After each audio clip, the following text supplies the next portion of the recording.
Hello dear students, कैसे हैं आप सभी। I hope you all are so well. मैं आपका साथी गौरव अग्रवाल एक बार फिर हाजिर हो चुका हूं आपके अपने official YouTube channel English with Gaurav Agarwal पे। और मैं आपके लिए लेके आ चुका हूं डेट टाइम की वीडियो। डियर स्टूडेंट्स, आज हमारा होने वाला है पार्ट 2। जिस प्रकार से हमने पार्ट 1 में कुछ एडवांस सेंटेंस को सीखा था, आज उसी का ये हमारी पार्ट 2 होने वाली है, जिसमें आज हम भी कुछ नए एडवांस सेंटेंस को सीख के अपने इंग्लिश लाइफ स्टाइल को चेंज करने वाले हैं। तो बिना किसी देरी के क्लास को स्टार्ट करते हैं। अगर आप चैनल पे न्यू हैं तो प्लीज़ लाइक कीजिए, सब्सक्राइब कीजिए, शेयर कीजिए। और आपको जो आज क्लास में होमवर्क दिया जाए उसको कमेंट सेक्शन में ना डालना भूलें, क्योंकि डे 60 पे क्या होगा, गिव अवे होगा। उसमें भी विनर सेलेक्ट करे जाएंगे और उनको गिफ्ट्स दिए जाएंगे। तो स्टार्ट करते हैं आज की क्लास को बिना किसी देरी के। तो पहला देखिए कि जब हमें अंग्रेजी में बोलना हो कि किसी कार्य करने में कोई मतलब नहीं है, मतलब कोई फायदा नहीं है, ठीक है, तो कोई लाभ नहीं है, तो नीचे दिए गए स्ट्रक्चर के अनुसार हमें बनाना है। कि कई बार ऐसा होता है ना कि यार ज़्यादा बोल उठाने का कोई फायदा नहीं है, ठीक है, ज़्यादा पैसा वैसा खर्च मत करो, बस थोड़ा बहुत कर दो, इसमें कोई मतलब का बात नहीं है। कहते हैं ना, इस टाइप के सेंटेंस आते हैं तो हम बोलते हैं, तो उसमें किस तरह यूज लेंगे, कुछ नहीं करना। आपको सबसे पहले लेना है it is no use. It is no use verb की फोर्थ फॉर्म में आपको आईएनजी लगानी है, मतलब ठीक है। जैसे पैसा खर्च करने में कुछ फायदा नहीं है, तो इट इज़ नॉट यूज। अब खर्च करना यानी स्पेंडिंग, और लास्ट में किस खर्च करना, क्या करना, मनी। तो ये लो सेंटेंस बन गया, it is no use spending money. मैं बोलूँ कि पैदल चलने में कोई फ़ायदा नहीं है, पैदल चलने में कोई फ़ायदा नहीं है। It is no use walking on foot.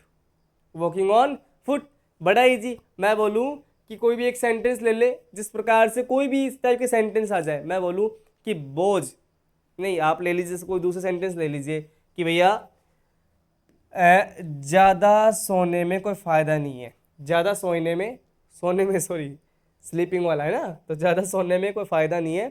It is no use to sleeping more. It is no use to sleeping more, ठीक है। तो इस प्रकार के जब सेंटेंस आए तो कुछ नहीं करना, उन वर्ड्स के आगे बस इट इज़ नो यूज लगाना है। क्या लगाना है, इट इज़ नो यूज। और ध्यान देना वर्ब की फोर्थ फॉर्म, साथ में आईएनजी, और कुछ नहीं, बस सेंटेंस आपका बन गया। बताइए कुछ हार्ड नहीं ना, तो बड़ा इजी है ना। आगे देखिए, मैंने आप कुछ दिए, वहाँ जाकर कोई फ़ायदा नहीं है। It is no use to go there. उनसे बहस करने से कोई फ़ायदा नहीं है। It is no use to quarrel them, ठीक है, टॉक देम। विचार करने से कोई फ़ायदा मतलब नहीं है। It is no use to thinking. उसे मारने से कोई फ़ायदा नहीं है। It is no use to kill him या किलिंग हिम, ठीक है, उसे समझाने से कोई फ़ायदा नहीं है। It is no use to understanding him, ठीक है। तो इस प्रकार के सेंटेंस है, मैंने आपको उनके वैसे आंसर बता दिए हैं, क्योंकि मेरे माइंड में आ नहीं रहे थे सेंटेंसेज। तो ये पांचों सेंटेंस आपको कमेंट सेक्शन में कमेंट करने हैं, ठीक है डियर स्टूडेंट्स।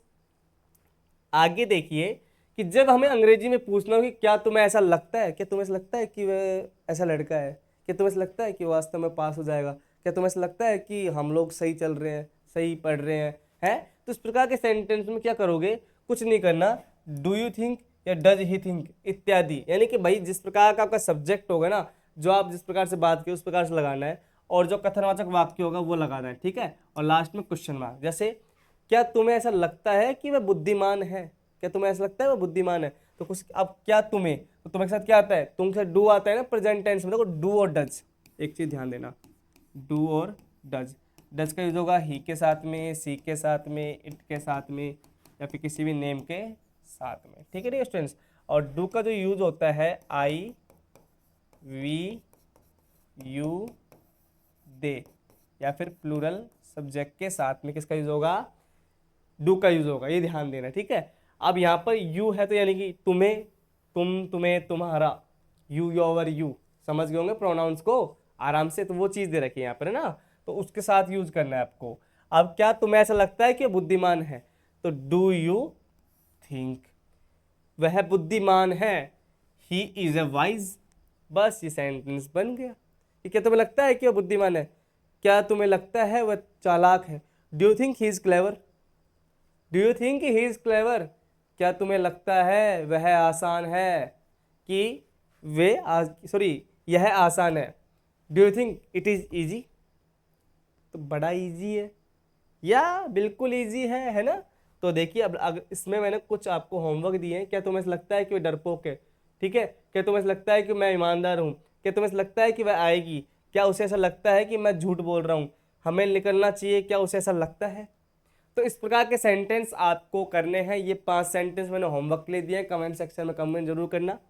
आगे देखिए कि जब हमें अंग्रेजी में कहना हो कि हमेशा कोई काम करते रहते हैं, तो उसके लिए नीचे दिए गए स्ट्रक्चर में मैं बोलूँ बस पूरे दिन बच्चे बदमाशी करते रहते हैं, भगवान जाने पूरे दिन क्या करते रहते हैं, पता ही नहीं, कमरे में बंद पड़े रहते हैं, ऐसे मम्मी कहती रहती है ना। अब मम्मी कहती है पूरे दिन बस मेरा बच्चा तो पढ़ता ही रहता है, पूरे दिन बेचारा किताब में झुकाए रखता है, लेकिन मुझे पता है तुम लोग किताबें नहीं पढ़ते, आराम खोलो, तुम लोग वो कुछ करते रहते हो, मूवीज़ देखते हो, है ना। वैसे इनमें मम्मी को उल्लू बनाते रहते हो, ऑनलाइन क्लास चल रही है मम्मी हमारी, है ना। ऐसे मत करा करो। तो कुछ नहीं करना, आपको subject is am are always और वर्ब की फर्स्ट फॉर्म और ऑब्जेक्ट, बड़ा सिंपल है, ठीक है।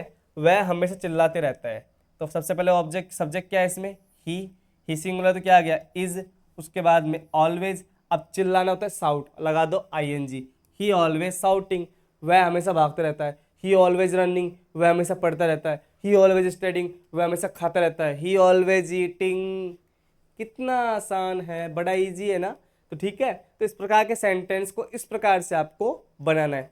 अब हमारी क्लास थोड़ी फास्ट चला करेगी, क्योंकि हमें टाइम वेस्ट बिल्कुल नहीं करना। डेली आपके 5 या 10 मिनट की वीडियो आएगी, ठीक है डियर स्टूडेंट्स। क्योंकि मैं जो टॉपिक लेके आ रहा हूँ बड़े सिंपल वे में लेकर आ रहा हूँ और बड़े एक तरीके बेस पे लेकर आ रहा हूँ, साथ में आपको अब होमवर्क भर भर के दे रहा हूँ मैं, ठीक है। आपके लिए मेहनत भी की जा रही है, फॉर्मेट दिया गया है ताकि आपको अच्छे से और समझ में आ जाए, कोई दिक्कत ना हो, इस वजह से। तो आपके लिए ये होमवर्क हो रहा है अगला, ये लीजिए 5 सेंटेंस और आगे। इनको भी आपको क्या करना है, कमेंट सेक्शन में कमेंट करना है। आपको स्क्रीनशॉट वगैरह लेने की कोई ज़रूरत नहीं है, टेलीग्राम चैनल पे जाओगे आपको हर वीडियो का जो ये है PDF फॉर्म मिल जाएगा। टेलीग्राम चैनल की जो लिंक है डिस्क्रिप्शन में, अदरवाइज आप यूट्यूब पे जाओगे तो वहाँ पर आपको कम्युनिटी सेक्शन मिलता है, वहाँ पर जाके ज्वाइन कर सकते हो आप आराम से, या फिर लिंक का ऑप्शन दिख जाएगा, क्लिक करोगे उसमें बहुत सारी लिंक्स है, व्हाट्सअप ग्रुप है हमारा, टेलीग्राम का है, ठीक है। पर्सनल कनेक्ट होने के लिए लिंक दे रखा है मैंने आपको, तो आप आराम से जाके उस पर क्लिक करके ज्वाइन हो सकते हैं। तो ये 5 सेंटेंस ये हो गए। जैसे मेरा दोस्त हमेशा नाचता रहता है, ठीक है, वे लड़के हमेशा क्रिकेट खेलते रहते हैं, वह हमेशा अंग्रेजी बोलता रहता है, वह हमेशा खाना खाता रहता है, मेरी बहन हमेशा TV देखती रहती है, ठीक है। इस प्रकार के सेंटेंस आपको ये करने हैं, कमेंट सेक्शन में आपको दे दिए। तो आज की क्लास में बस इतना ही। तो मेरे हिसाब से बड़ा सिंपल वे में समझा दिया होगा, बड़ी शॉर्ट क्लास थी, और इस प्रकार से आपकी 5-10 मिनट की क्लास आने वाली है। बोर बिल्कुल फील नहीं होने दूंगा क्लासों में, मैं लॉन्ग क्लास नहीं लाता बिल्कुल भी, क्योंकि कई लोग अपने प्रॉफिट के लिए टाइम सेक्शन को वॉच करने के लिए, फिर व्यूज़ के लिए पैसे वसूल करते हैं, लेकिन मेरा ऐसा कोई इंटेंशन नहीं है। मैं सिर्फ एक फ्री ऑफ कॉस्ट आपके लिए क्लासेस लेके आ रहा हूँ, ताकि आप लोग भी कुछ अंडरस्टैंड कर सके, अपनी लाइफ स्टाइल को चेंज कर सके, ठीक है। जो आप दिक्कतें ले रहे हैं, जो आपको शर्म होती है, जो फील होती है ना, सेमलेस, कि यार काश हम भी इंग्लिश बोल पाते, अंडरस्टैंड कर पाते, तो बस उस चीज़ के लिए ही क्लासेज है मेन चीज़।